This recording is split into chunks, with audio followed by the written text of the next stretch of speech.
Hi everyone, welcome to estudy.in. So this is the second video on lists. So in my previous video I spoke about how to create a list and some other operations which we can do on lists. So now we will continue, and in this video we will talk about the methods of the list object. So some of the functions which we can use with the list object. Okay, so if you have not watched the previous video, you will not be able to understand this one. So I suggest that you, those of you who have not watched it, please watch the previous video on lists. Okay, and please, if you like the video, please don't forget to click on the like button and do subscribe to the channel estudy.in. And if you have anything to say, you can leave your comments in the comments section. So let's start. Now the first function which we are going to take up is append function. So this function append will take one argument. Okay, and this z is an argument here which we pass within the brackets, round parenthesis. So what would the append function do is it adds an element to the end of the list. Okay, so if you have a list, if you see this example, we have a list of where we have three colors, and then we say c dot append, and within the brackets we add another color. So now when you print C, the color which we just appended would be added to the end of the list. So just remember that append function will always add to the end of the list. Okay, so let's try this command.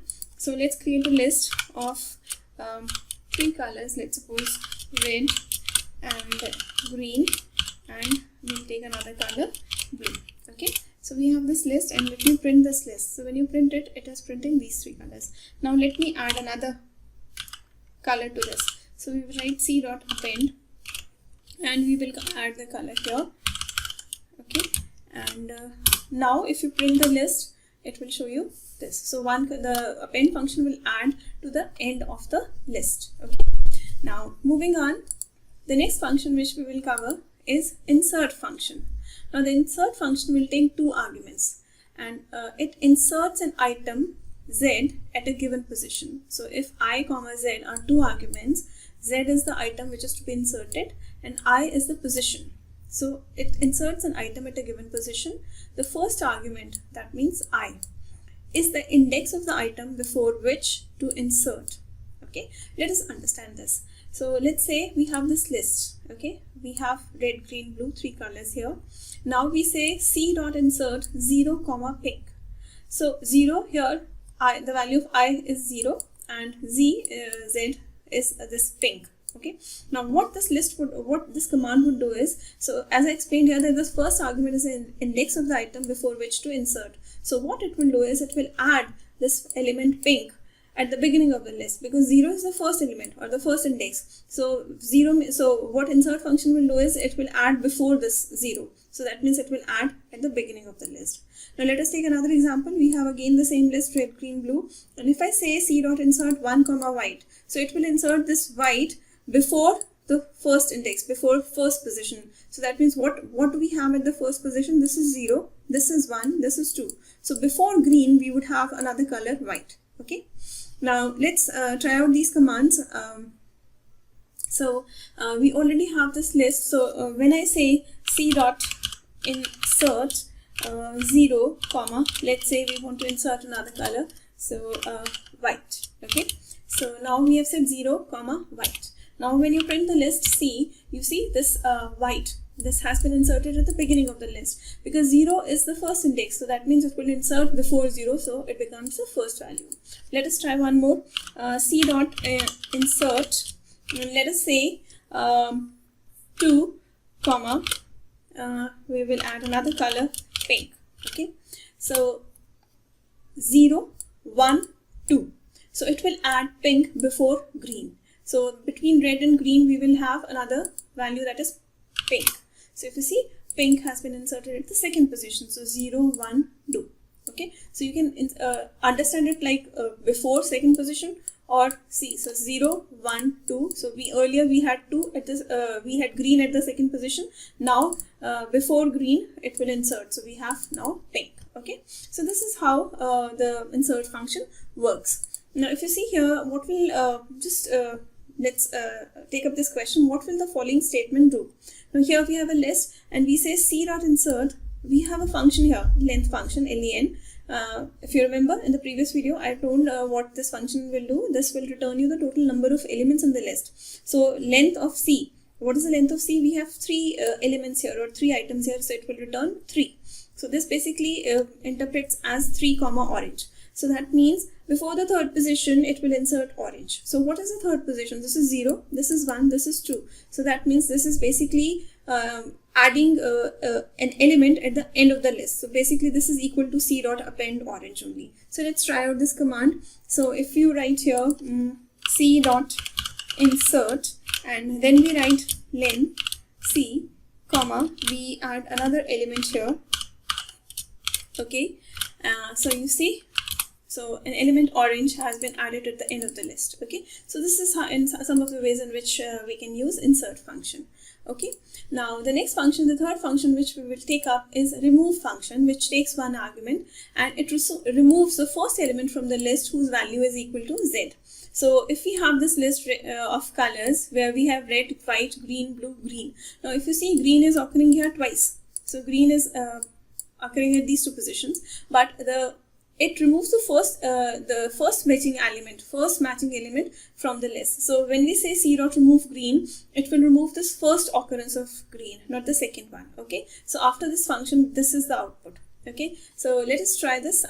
Now we already have this list, so let me add another color here, c.append. Let me just add a pink here.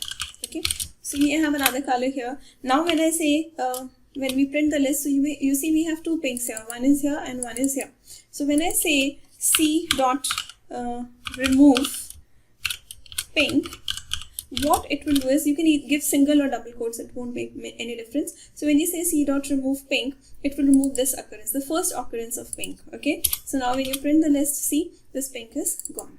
Okay, so this is how the remove function works. So moving on, next we have pop. Now the pop function, because here the list is working as a stack. So those of you who do not know what a stack is, basically stack is when you have one thing on top of another, like you have a stack of plates. When you go to a wedding, you must have seen a stack of plates. So when you have a stack, the last item which is kept on the top of the stack is the first one which will be pushed out. So when we have a stack of plates, the last plate which goes on top of this stack is the first one to be out. So that operation of taking the plate out is known as popping, and keeping it in the stack is known as pushing. So pop basically means removing the item at the given position in the list. Okay, and it returns it. If no index is specified, it removes the last item. Okay, so basically pop function works in 2 ways. One is it here in within the round brackets I've given square brackets. So square and within the square brackets we have written I. Now the square brackets here are optional. That means this I within the square bracket is an optional argument. So pop function can be given without this square brackets, and at the same time it can be given with this square bracket. So this means the argument is optional. Now if no index is specified, or then the pop function will remove the last item from the list, and if you give the index, then it removes the item at the given position in the list. So if you see this, we have this list red, white, green and blue.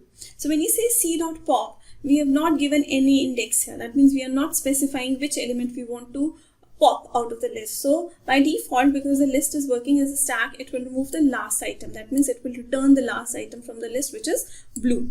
Now second example, we have again red, white, green, a list of 3 items. Now when we say c.pop 1, so we have given an index of 1. So index of 1 means here, white. This is 0, this is 1.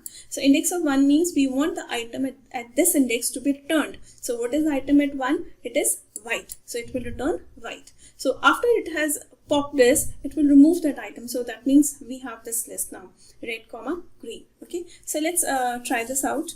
So when we say here c.pop, simply without any argument will return this element. That means it will return the element also, and at the same time it will remove it also from the list. Okay, so we have now, so when you say C, so if you see the last pink, this element has been removed from the list. But when I say c.pop, the optional argument, if I say, let's suppose 2, so this will return and remove the second the element at the second position, 0, 1, 2. That means green. So that means when I write C and now if you print, so the green has been removed. Okay, now let's try some more functions. So this is how the pop function works, and remember that the square brackets, argument within the square bracket, I've written it in square brackets because it means it is an optional argument. Okay, now we'll move on to the next function, which is previously we did pop. Now the next function is clear function. Now this I've already explained this function in the previous video. So what it does is it removes all the elements from the list. So when you have a list and you say c.clear, it will remove all the elements from the list. So this we will not try out because we have already tried it out in the previous video. Okay, now the next function is index function. So as the name suggests, this function will return you the index of the item which you're looking for. So again here, if you see, we have the same notation. We have z here, which is a compulsory argument. After that, in the square bracket, we have given two arguments, start comma end. So that means start and end are optional here, but only this argument is compulsory. So remember that these square brackets means optional. Okay, so what index function does it? It returns the index of the first item that matches z. So if you see here, we have this list, and if I say c.index 23, it will look 23. Wherever is the first occurrence of 23, it will return the index. So that means in 23 is occurring at second position. So the index would be 0, 1. So it returns 1.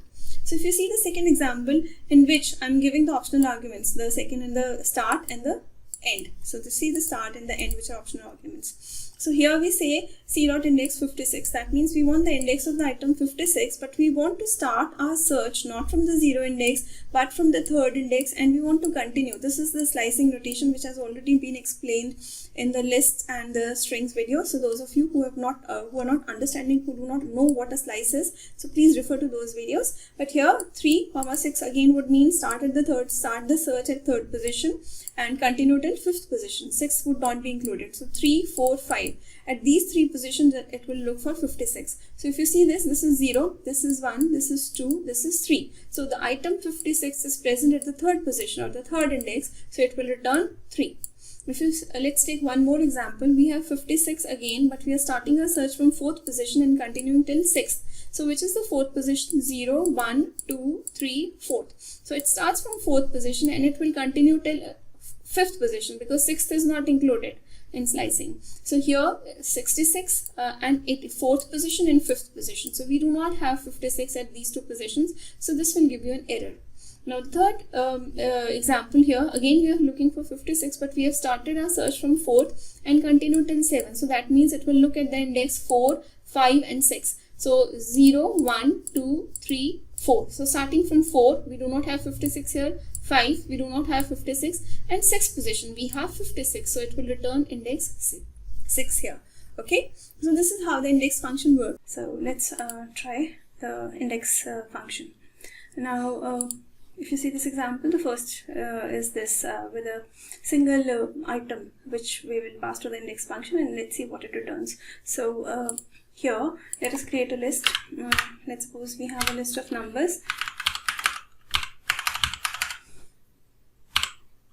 78, 56. Okay, so we have this list.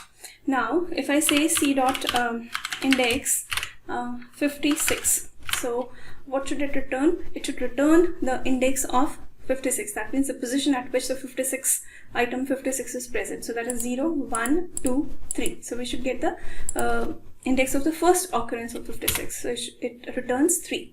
Now if you try the second version, c.index, let's say we are looking for 56 and we want to start our search from 0, 1, 2, let's say from the second position, and we want to continue 3, 4, 5. Okay, we want to continue till fifth position. Okay, so when you get this, it will look for the occurrence of 56 starting from the second position. That means 0, 1, 2. It will start searching from this position onwards, and whichever is the first occurrence of 56. So we have it here, and the search will continue till 2, 3 and 4th position, not the 5th position. This is slicing, which has been explained in the previous video of lists. So those of you who do not understand how this 2, 5 is working, please refer to the previous video in which I have explained what a slice is and how it works. Okay, so basically 2, 5 will start the search at second position and continue till 4th position. So here it will return us again 3. Okay, now again let me change this and let's have it one more index function.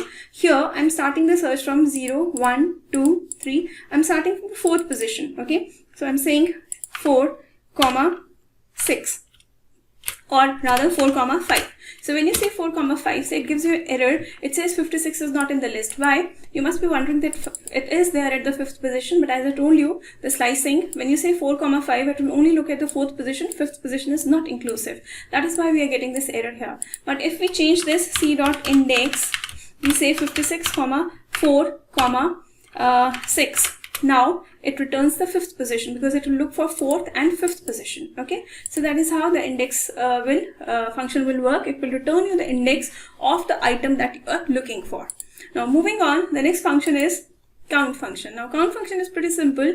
It counts a number of times the item appears in the list. So if you have a list like this, if you see here, we are looking for red. So how many times red is appearing in this list? 2. So it will return 2.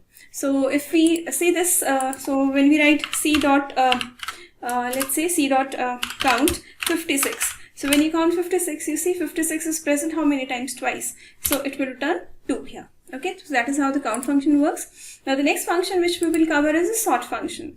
Now it sorts the items of the list in place. If it is numbers, numbers will be arranged in ascending order, and if we have strings, then they will be arranged alphabetically starting from A. Okay, so in ascending order. So if you see this sort function, we have here a list of strings. So when you sort it, so they are arranged in ascending order. So let's try this, and the list function does not return any value. It sorts the items of the list in place, and it will not return any value. So let's say we have a list here. Let's say we have a list of some colors, red, and then we have blue and orange. Okay, and we have a pink here. Okay, so now when we say f dot sort, so this function will not return anything. If you see, it has not returned any value. But when we print f, the list is now sorted. Okay, so this is how the sort function works. Now the next function which we'll look is reverse function. Okay, the reverse function reverses the elements of the list in place. Okay, and it does not return any value.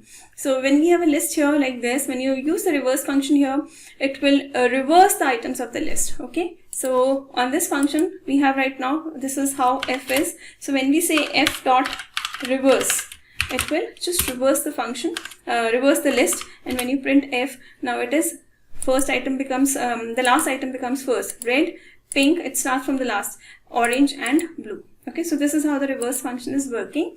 And the next function which we will take, again, just see, it does not return any value and returns the item of the list in place. So these are some of the functions which work with the list. So in the end, I just wanted to remember that the methods like insert, remove and sort, these are the functions which modify the list. Modify means they change the list in some way. Insert function will insert an element, remove will remove an element from the list, and sort function will change the order of the list. So the functions which modify the list will not return any value. They do not return any value. They return the default none. Now this none will be covered in the video in which I will cover functions. Okay, so the none value is returned by functions. So we will discuss this later. But as of now, you just need to remember that the functions which modify the list do not return any value. So that's it for this video, and in the next video I'll be covering the topic list comprehension. So please subscribe to the channel estudy.in, and if you've liked this video, please don't forget to click on the like button, and please leave your comments in the comment section, and thanks for watching estudy.in.